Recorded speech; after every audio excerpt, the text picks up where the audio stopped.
Okay, let's unpack this. Here on the deep dive, our mission is to grab a stack of sources, maybe something you've had on your list to explore, and really dig into it. Pull out the most important nuggets, the unexpected insights, the things that really make you feel well-informed, and hopefully keep you hooked along the way. And today, we're diving deep into a really fascinating corner of history, specifically how the practices and the philosophy of mediumship were understood and taught way back in the early 20th century. Right. We're primarily using this extensive guide from that era, written by EW and MH Wallis, as our sort of map for this exploration. That's right. So look, our purpose here isn't really to debate whether mediumship is real or not. That's a whole other conversation. Mm-hmm. Instead, it's about stepping into the minds of those who were teaching and learning these abilities, a century ago. Mm-hmm. What did they fundamentally believe it was? Yeah. How did they tell people to actually do it? What were the rules, the warnings, the steps they laid out? Exactly. And this Wallis guide is perfect for that because it's not like a history about spiritualism written later. It's a practical manual for practitioners from the time. It really gives you that direct window, doesn't it, into their methods, their philosophy. And maybe most surprisingly, the intense self-discipline and the ethical framework they really hammered home. It's a roadmap, like you said, for what they called psychical unfoldment. Okay, so let's start right at the beginning of this guide. How did the Wallis authors frame mediumship? What was the foundational view?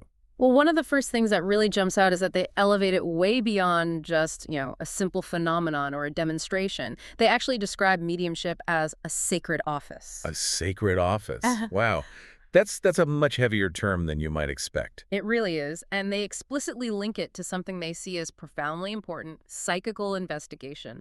They even quote a figure, Reverend Minot J. Savage, who says that a true understanding of the nature and destiny of man actually hinges upon this very investigation. So it wasn't just about getting messages from Aunt Mildred. Not at all, in their view. It was a critical path to understanding human identity and purpose on a really fundamental level. Much bigger stakes. And this wasn't something they saw as just like ancient history, miracles from the past. No, they're super clear on this. They state that inspiration and guidance by spirits is not a miracle of past ages, it is a perpetual fact. They believed it operated under divine law, like a natural law, you see, not something arbitrary or breaking the rules of nature. Because it's ongoing. Ongoing. And the whole point of this perpetual guidance to elevate man to higher spiritual planes.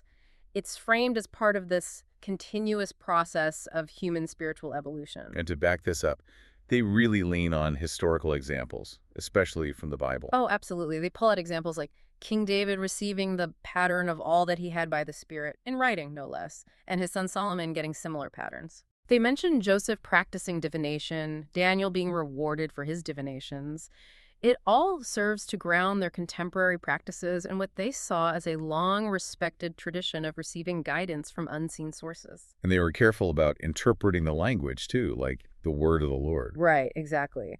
They explain that historically this phrase didn't just mean the written Bible. It could mean the message, inspiration, dream, or spoken word received from a spiritual source. So that broadens the scope considerably, making room for ongoing communication. Makes sense.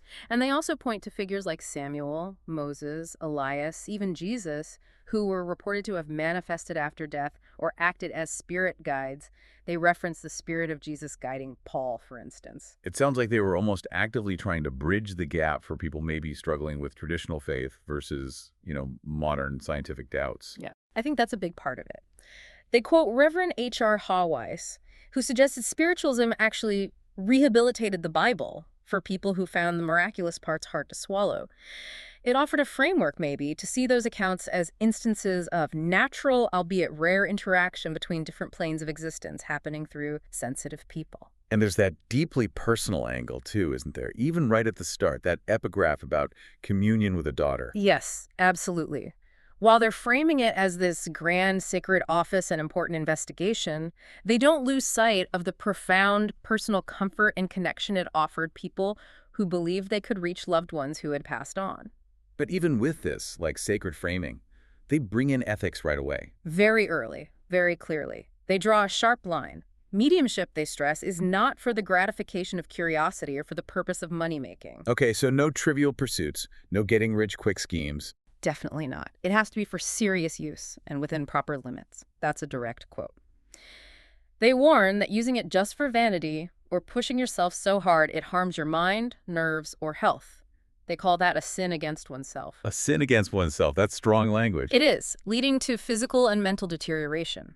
So this ethical framework, this seriousness of purpose, it's absolutely foundational to how they taught it. Right. So mediumship as this ongoing, divinely guided, historically rooted sacred office aimed at elevating humanity, but demanding serious ethics and purpose. And that gives us a good sense of what they thought it was. So next up, how did they think it actually worked? What was the science or pseudoscience behind it all? Okay, yeah, this is where it gets really interesting because you see this blend of early 20th century scientific ideas mixed with their spiritual beliefs. Right. Their starting point is that mediumship isn't some supernatural miracle given only to a few. It's a natural human faculty. They call it a form of sensitiveness. Sensitiveness. Yeah, like an innate capacity everyone has, just to varying degrees, like how some people have better eyesight or hearing. Hudson Tuttle used that analogy. Okay, so it's potential we all have, not a special gift. That's the basic idea. Dr. Dean Clark offers a more, let's say, technical breakdown in the sources. He defines it technically as a susceptibility to the influence and more or less control of discarnated spirits. Susceptibility to influence. Okay, that sounds a bit passive. Well, yes, and physiologically, he links it to a peculiar nervous susceptibility involving what they called psychic force, which spirits supposedly use. Psychic force? And then psychologically, he talks about a passive or negative state of mind and body, making a person subject to the positive willpower of spirits. Okay, that passive or negative state part definitely raises flags about, vulnerability. We'll have to circle back to how they dealt with the dangers there. But sticking with the mechanics, how did this influence, this psychic force travel? How did it work? Right. This brings us to their theory of vibrations. The guide explains it like this. All our physical senses work because of vibrations hitting them. But our normal senses, they're limited. They only pick up a narrow range of vibrations. Like how we only see visible light, not infrared or UV. Exactly that. So they believed that psychic science developing mediumship was about cultivating finer senses that could recognize these other vibratory energies. They quote Reverend J. Page Hops saying, "Things are not what they seem." And he says that what they call a plane isn't really a physical place, it's a state of vibration, which allows different planes, different realities, to basically coexist in the same space. So the spirit world is just vibrating differently, and mediums tune into that frequency. Is that the gist? If that's the core idea, yeah. And to explain how this energy or influence gets transmitted, Paul Tyner talks about needing a universal ether. This idea of a pervasive medium filling all space and also an emanation from sentient living beings that acts on this ether. Okay, ether and emanations. But, and this is important, they're very clear, it's not just impersonal forces. The ether and emanations are the medium, the telephone wire, if you like. But it's intelligent beings, discarnate spirits, who are doing the communicating using that medium. Because, they argue, shared experience or community of sensation can only happen between conscious individuals. Got it. So the force isn't the source, the spirits are. That makes more sense. It reminds me of that analogy from Dr. J.M. Pebbles. Oh, the vast whispering gallery. Yes, it's a lovely image. He pictures the whole universe as alive, just buzzing with spirit influence, surrounded by that great cloud of witnesses from the Bible. And he says these spirits are eager, under proper conditions, to chat with us Earth's foot-weary travelers. It paints this picture of a constantly active, interconnected spirit world just right here. The guide also dives into the nature of the self, making a distinction between soul and spirit. How do they break that down? They describe the spiritual body or soul as the sort of vitalizing archetypal form. It's what sustains and preserves the physical body while we're alive. But the spirit ego, that's the real self, the center of consciousness. And it uses the soul or spirit's body. So when a clairvoyant sees a spirit form, they're actually seeing this soul or spirit body. Right. And when these spirits communicate, are they using our physical eyes and ears or something else? Andrew Jackson Davis is key here, and it's crucial to their model. He says spirits speak to our interior and spiritual sense of hearing, and we see them with our inner perception. Inner senses. Exactly. Even if it seems like it's coming through your outer ears or eyes, they argue it's actually the inner psychic senses doing the work. But Davis also stresses you need a healthy, discriminating mind to tell real spiritual stuff from, just your imagination or hallucinations. This idea, inner perception, it sounds a lot like historical mystical traditions. They mentioned Swedenborg and A.J. Davis together, right? They do. They link these experiences to what they call a superior condition or ecstasy. They're definitely drawing parallels, suggesting that what spiritualists were experiencing wasn't totally new, but echoed the visions and insights of earlier mystics and seers. What about things like mesmerism or hypnotism? How did they fit those into the picture?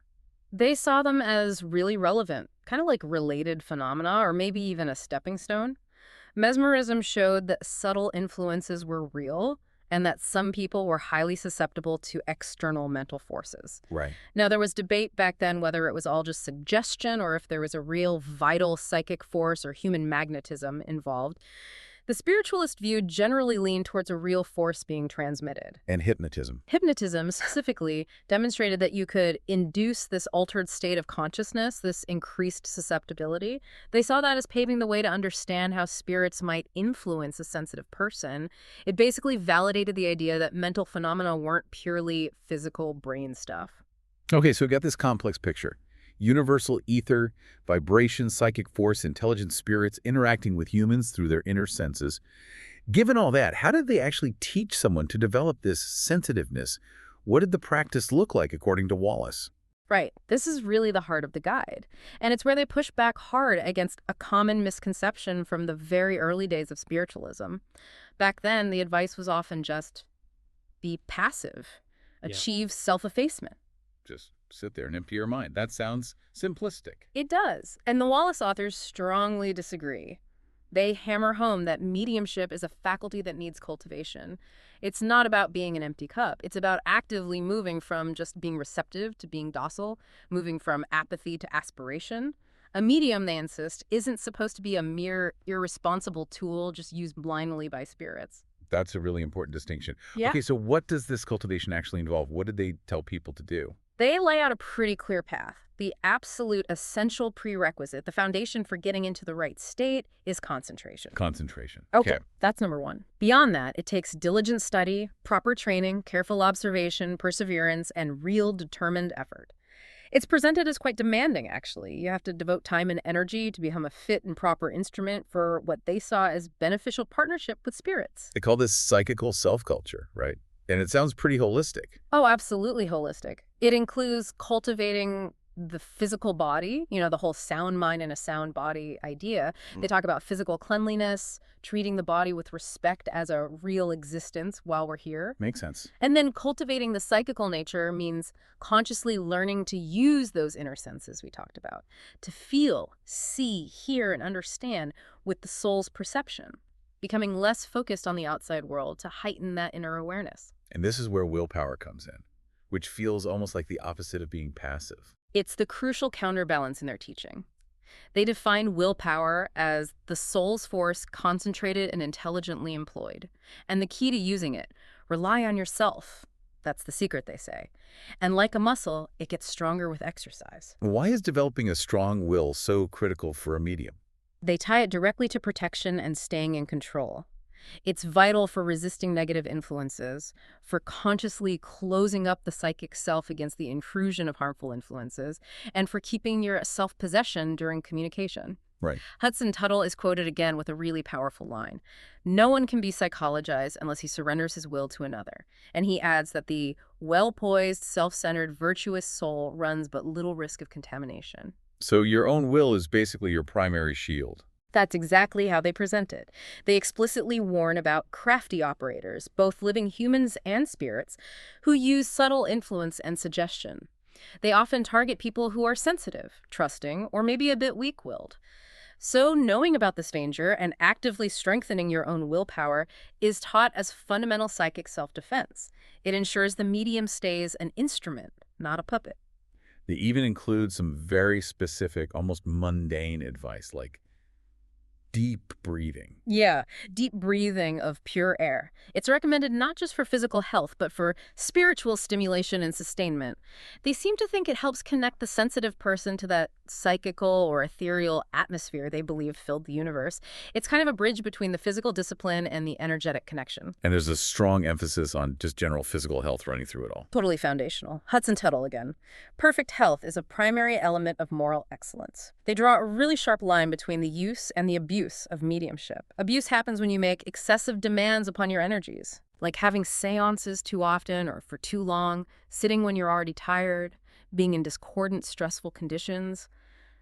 That leads to nervous exhaustion, they warn. So self-care, moderation, listening to your body, it's all crucial. They even mention specific dietary advice from a Dr. Dewey as part of this whole physical discipline piece. Wow. So the method they taught was really active, disciplined, integrated, covering body, mind, morals, inner senses, all held together by strong willpower. It's way more rigorous than just, waiting for lightning to strike. Where did this training usually happen? The guide really points to the spirit circle as the main training ground, the main environment for development. Okay, what exactly was a spirit circle in their context? It's described pretty simply as a gathering of people, usually a small group, with the specific intention to establish relations with the world of spirits and receive communications therefrom. And how did just sitting together actually help someone develop their mediumship? Well, they quote Mrs. Emma Hardinge Britton, who was a big name back then. She said the circle tends to perfect and spiritualize the magnetism of the sitters by their mutual action on each other and by the influence of the spirits. So it's about creating like a group energy field. Kind of, yeah.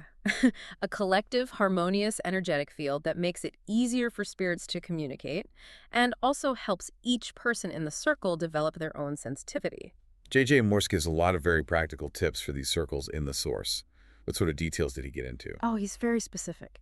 You need a quiet place, a regular time, consistency is key, Steez. Sit regularly, be punctual. And the physical setup. Dim lights. Yeah, sit comfortably, usually in dim or low light. The idea was to minimize awareness of physical light vibrations, reduce reliance on your eyes. Sometimes they even advise closing your eyes. And wear loose clothing, nothing tight, so your circulation and breathing aren't restricted. Okay.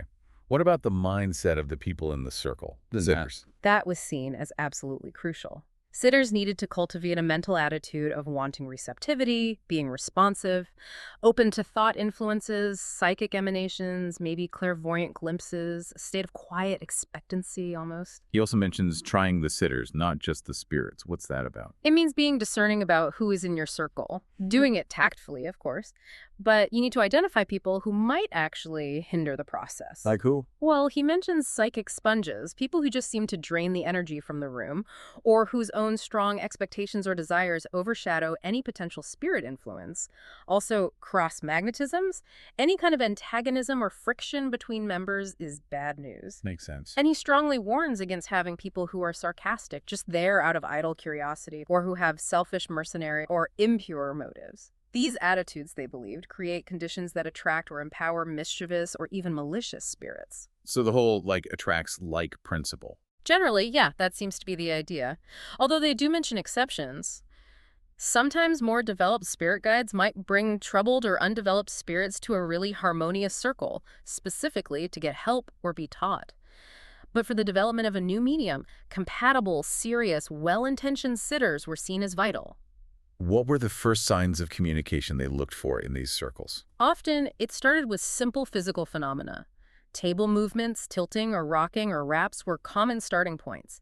They describe a basic code. A 1 rap for yes, 2 for no, maybe 3 for uncertain, and then using raps to spell out messages by calling out the alphabet. Sounds like it would require a lot of patience from everyone. Yeah. Especially at the beginning. Oh, absolutely. They explicitly say it's unwise to try and force mediumship or push too hard for specific test messages before a solid connection is made.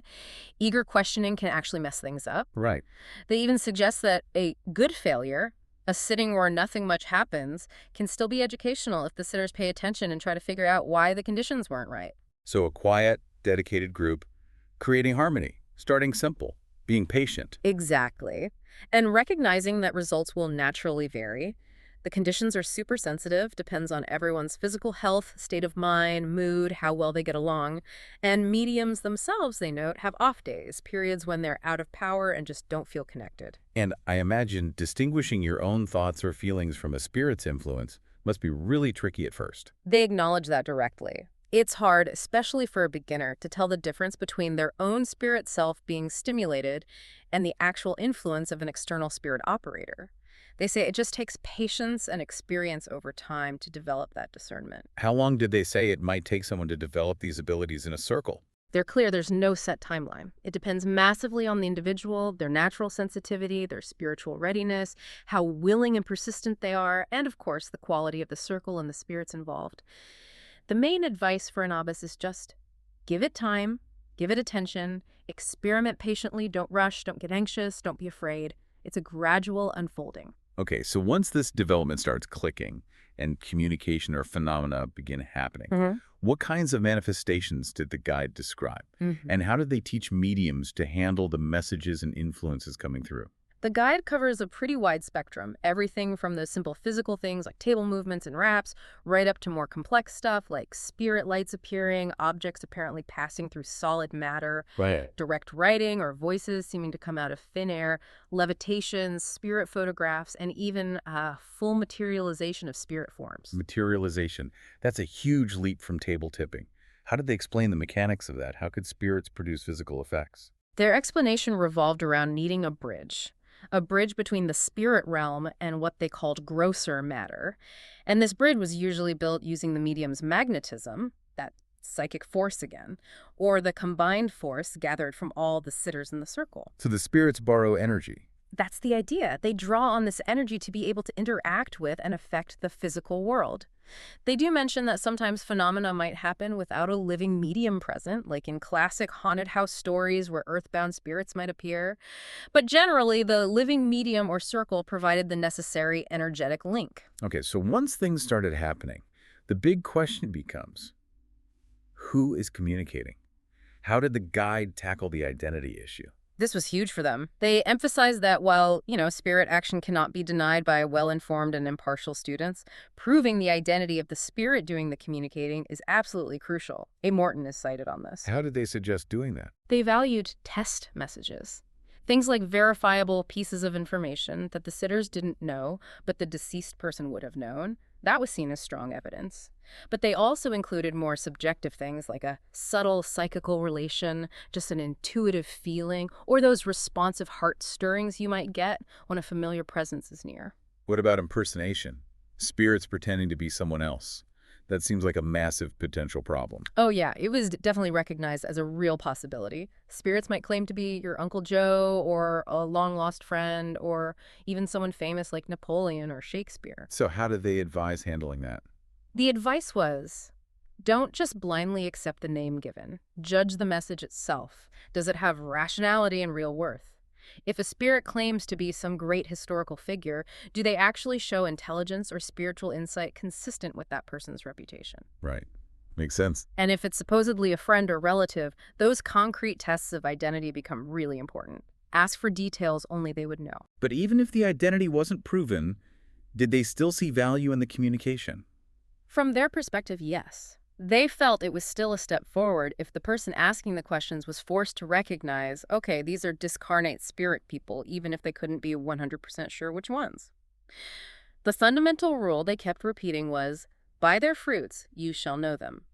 The quality, the usefulness, the rationality of the message was the ultimate test. Okay, but it seems a little weird. If a spirit is, your departed mother, why would she need to talk through a stranger, the medium, instead of directly to you, her child? That's a fair question.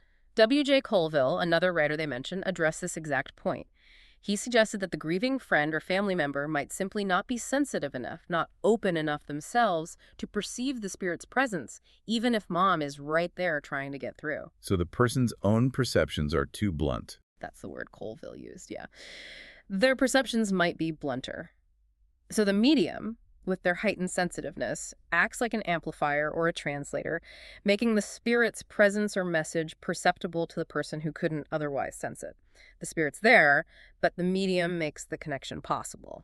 That provides a kind of logic within their system. Okay, so navigating all this involved tests, feelings, judging the message. The guide also gets into specific abilities, different phases of development. What were some of the key ones they talked about teaching? Yeah, they go into detail on several core abilities, things like automatic writing, clairvoyance, psychometry, and magnetic healing. Let's take automatic writing first. How did they describe practicing that? Apparently, automatic writing could sometimes develop even if you were sitting alone. You didn't necessarily need a circle or even to be in a deep trance. The method they described was basically hold a pencil loosely over paper, consciously try to withdraw your thoughts from your hand and arm, let it be passive, and then mentally ask or request for a spirit to guide your hand to write. The results, they said, could range from just scribbles or single words at first to maybe full sentences later on. And they made distinctions between different kinds of spirit writing. Yes, they did. There's what they called impressional writing. In that case, the sensitive person feels a strong impulse, thoughts just flood into their mind, often faster than they can physically write them down. Their conscious mind is aware of the ideas coming through. Okay, so you know what you're writing as it happens. Right. But then there's true automatic writing, as they defined it. In that form, the sensitive's conscious mind is not involved in the writing process at all. They might be reading a book, thinking about dinner, even talking to someone else, while their hand just writes independently. Sometimes the medium needed to be mentally quiet for it to work, but even then they might be completely unaware of the content until they read it afterwards. Professor Loveland is quoted suggesting that only a truly perfect medium could produce an inerrant gospel this way, implying that the medium's own state could still color the message somehow. Fascinating. What about clairvoyance, the spirit vision? Clairvoyance is described by Mrs. Bessie Russell Davies as simply seeing with the soul senses. W.H. Bach suggested you could do it with your eyes closed, or even in total darkness. He thought it might be an impression made directly on the brain. William Denton had another theory involving latent light or etheric light, maybe something emanating from objects or spirits that went straight to the sensitive's brain. They also linked clairvoyance to the creative faculty, the ability to visualize ideas so strongly they almost seem real. They called that intravision. How did the guide say you should try to cultivate clairvoyance? The practices were all about quieting the outer senses and the mental noise to awaken that inner perception. They advised trying to abstract yourself from your physical surroundings, inhibit the input from your normal senses, and enter a state of quietude and peace, like a sincere worshiper, they put it. Like meditation. Very similar, yeah. This outward quietness was seen as enabling inner receptivity. So practices like sitting in dim light, closing your eyes, or even crystal gazing were used. Crystal gazing wasn't about seeing things in the crystal necessarily, but more about helping you concentrate, focus your psychic energy, and train your mind to ignore distractions. So is just visualizing things in your mind the same as actually seeing spirits?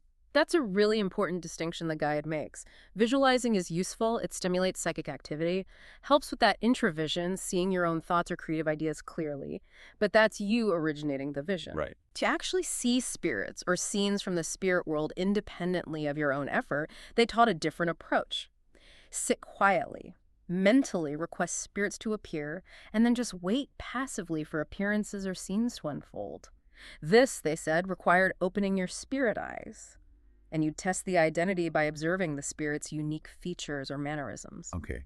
What about psychometry? That's sensing information from objects, right? Exactly. Psychometry is the ability to sense or gauge the psychic or mental conditions connected to objects, places, or even people, usually through physical contact or just being close by.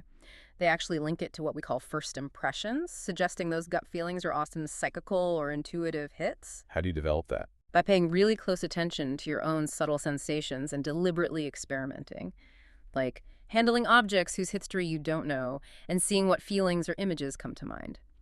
It could also be used, they said, to sense the intentions or character of living people. But, and this is key, it requires enough self-culture, not just to register and interpret these influences accurately, but also to consciously shake them off afterwards. You don't carry them around with you. Exactly. So you're not overwhelmed or negatively affected by whatever you picked up. And the last one you mentioned was magnetic healing. Right, the laying on of hands practice. The guide is careful to distinguish it from hypnotism, no sleep-induced, no imposition of will, no staring involved, and also from massage, no rubbing or physical manipulation. So what did they think was happening? The core belief was in some kind of universal force or ether or life principle flowing through the healer into the patient. They mentioned the ongoing debate at the time. Was it a subtle fluid? A vibration? Or just the power of suggestion and faith? Interestingly, they argue that even if it is suggestion, effective suggestion still acts like a real positive force, almost like electricity. Did spirits get involved? They believed spirit healers could definitely assist, even doing absent healing from a distance. And the patient might actually feel this influence physically as a magnetic sensation, tingling nerves, sometimes even involuntary muscle jerks. They did add cautions, though. Don't give medical advice unless you're actually qualified, and don't drain your own energy by trying to heal when you're exhausted. Concentration on the healing intention was also seen as vital. So they really mapped out specific methods for cultivating a whole range of these different abilities, all stemming back to that core idea of developing inner sensitivity, discipline, and control. It's very clear this wasn't seen as some easy path or one without risks.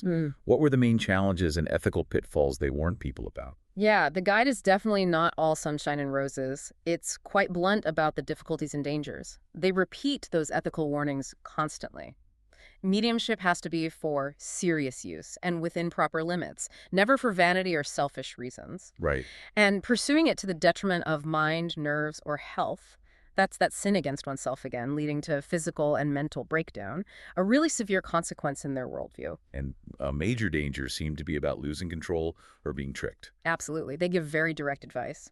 Decline to be controlled, except at such times as you voluntarily and with set purpose lay yourself open in a proper circle setting. If spirits try to make you do foolish or ridiculous things, you have to gently but firmly refuse. Stand your ground. Exactly. They especially warn against crafty and domineering spirits who use flattery to manipulate mediums into doing or saying absurd and foolish things.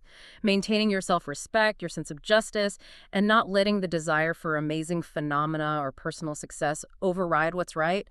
These are presented as absolutely paramount. One of the most serious dangers they talk about is obsession. How do they define that? They cover it pretty carefully. First, they note that the term itself is sometimes misused. It might be used to describe someone's own internal struggles or negative tendencies, which get mistakenly blamed on outside spirits. Or it could just be the mental or nervous excitement, the uncertainty, the fear that can happen in the early stages of development. But they did believe in true obsession caused externally. Yes. True obsession, in their definition, is when a person experiences unwanted control by spirits. These spirits might just be very persistent, showing very human-like stubbornness. Maybe they're penitent and desperate, maybe anxious, maybe just inexperienced and clumsy, exerting too much force. They also mention that sometimes the very first experiences of being controlled can feel unpleasant, like impersonations, reflecting the troubled state or memory sphere of an unhappy spirit. So if someone experienced true obsession, what was the advice? How did they deal with it? They actually proposed a path of relief and education, which sounds quite progressive, maybe.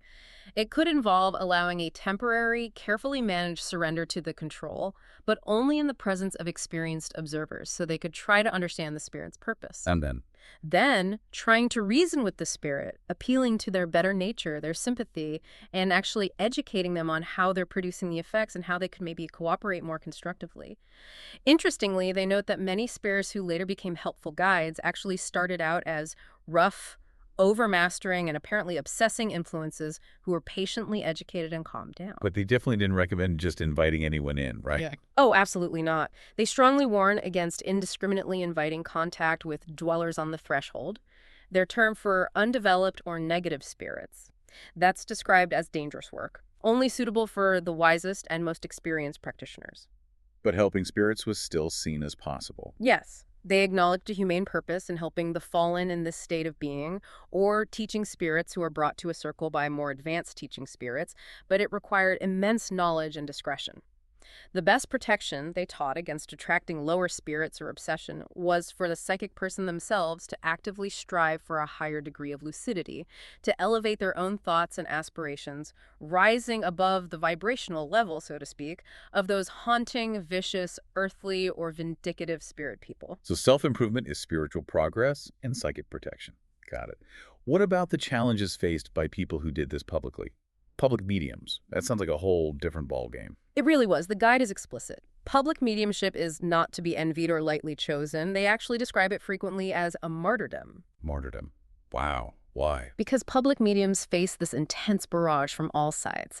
Foolish flatterers building up their egos, demanding sitters, often deeply skeptical, constantly wanting proof, even injudicious friends who might offer them alcohol or stimulants when what they really needed was rest. And always, always the pressure to prove they weren't frauds. That sounds incredibly draining. Absolutely. It led many mediums who supposedly had unquestioned power, according to the guide, to just retreat into private life to find some peace and respect.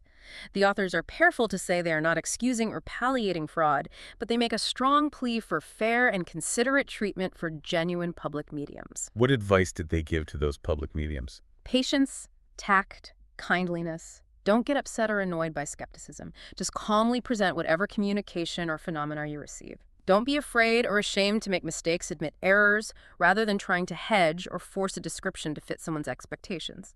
If a message isn't clear, try to get more details from the spirit to help with recognition. It sounds like it required this unique blend of extreme sensitivity and incredible resilience. Totally. They state flat out that only people with high lucidity, responsiveness, and strong willpower to protect against adverse surroundings should even think about attempting public mediumship. It wasn't just about having the ability, it demanded immense personal strength and unwavering ethical grounding. This guide really paints a picture of mediumship as this highly disciplined, ethically demanding, often quite challenging path. It's so far removed from the popular image of just a passive person channeling voices, isn't it? How did all these teachings, this whole system, connect to a broader philosophy of life for the Wallis authors? They keep circling back to this core idea. The real value of gaining this knowledge, of developing these abilities, isn't just in the phenomena or the messages themselves, it's in its use and application. For your own personal development, yes, but crucially, for the good of other people too. Personal responsibility again. Huge theme. Personal responsibility rests with each individual for how they develop and how they use this faculty. So the practice itself is meant to be part of moral and personal growth. That's exactly how they frame it. They argue that this psychical self-culture, if your motive is right, isn't selfish or inherently dangerous. It's actually presented as a duty to yourself and to others. The motive, they insist, determines the morality. If you seek psychic power just for selfish reasons, you inevitably close the door to any true spiritual unfoldment. Right. They quote that principle, "Only the pure in heart can see the kingdom of heaven," linking that purity of intent directly to the ability to perceive spiritually or psychically. True development, they say, requires a love of truth and goodness, a desire for loving service and cooperation. And they make this really strong claim that true mediumship, developed the right way, leads directly to the formation of strong character, to healthy, harmonious, and rational manhood and womanhood. It's literally presented as a path to becoming a better, more well-rounded person. That really fits with that Ella Wheeler Wilcox quote you included earlier about living this spiritual life right here, right now, not escaping it. Not in some cloister or cave, here on this side of the grave. Here we should labor and love.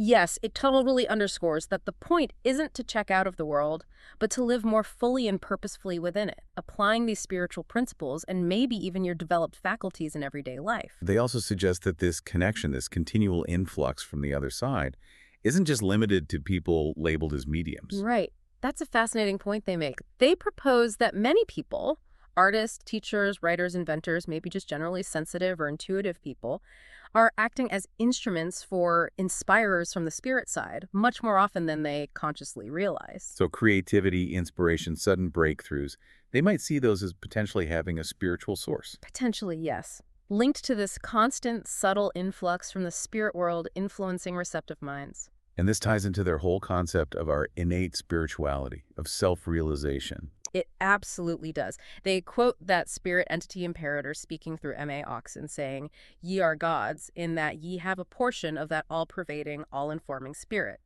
Their view is that our ordinary physical outer life is often just a fragmentary expression of our deeper, true nature, our spirit self. And psychical self-cultivation is the way to uncover that. It's the process, yeah. Peeling back the layers to reveal that underlying reality. They believe that realizing the fountainhead of power, of growth, of manifestation is within himself. That's the key of interpretation, which unlocks all mysteries. So looking inward is the key. Exactly. And mistrusting your own intuition, your own inner self, in their view, is actually a lack of faith in the divine spirit that resides within everyone.